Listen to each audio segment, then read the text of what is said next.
why he is India's biggest superstar. And ఇంగ్లీష్లో ఒక saying ఉంది, your first impression is your last impression అని. But Sandeep Reddy గారు your last gift to be remembered అని ఇంగ్లీష్లో ఇంకో కొత్త సేయింగ్ని తీసుకొచ్చారని నాకైతే అనిపిస్తుంది.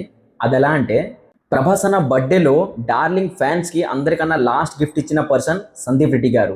బట్ సార్ గిఫ్ట్ లాస్ట్లో ఇచ్చారు, అది పర్లేదు, కానీ ప్రభాస్ అన్న ఫ్యాన్స్కి అండ్ మొత్తం ఇండియాకి గుర్తుండిపోయేలా అద్భుతమైన గిఫ్ట్ ఇచ్చారు.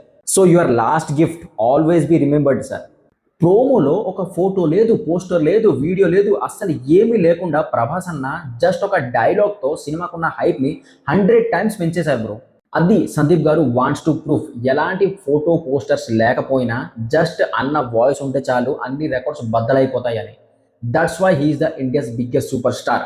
అందుకే సందీప్ గారు ఒక వాయిస్ టీజర్ రిలీజ్ చేసి మన విజన్కి వదిలేశారు సినిమా ఎలా ఉండబోతుందో. చాలా సంవత్సరాల క్రితం ప్రభాస్ అన్నని ఒక క్వశ్చన్ అడిగేవారు, కట్టప్ప బాహుబలిని ఎందుకు చంపాడని. అండ్ ఆ క్వశ్చన్కి ఆన్సర్ వచ్చిన తర్వాత ప్రభాస్ అన్న ఎంతగా ఎదిగారు, మన కెరియర్లో ఎంతగా సక్సెస్ అయ్యారో మన అందరికీ తెలుసు. సో మళ్ళీ చాలా సంవత్సరాల తర్వాత సందీప్ గారు క్వశ్చన్ మార్క్ హైప్ని ప్రభాస్ అన్నతో చాలా అద్భుతంగా మళ్ళీ రీక్రియేట్ చేశారు. India's biggest super star Prabhas అన్నకి చిన్నప్పటి నుంచి ఎలాంటి బ్యాడ్ హ్యాబిట్ ఉంది.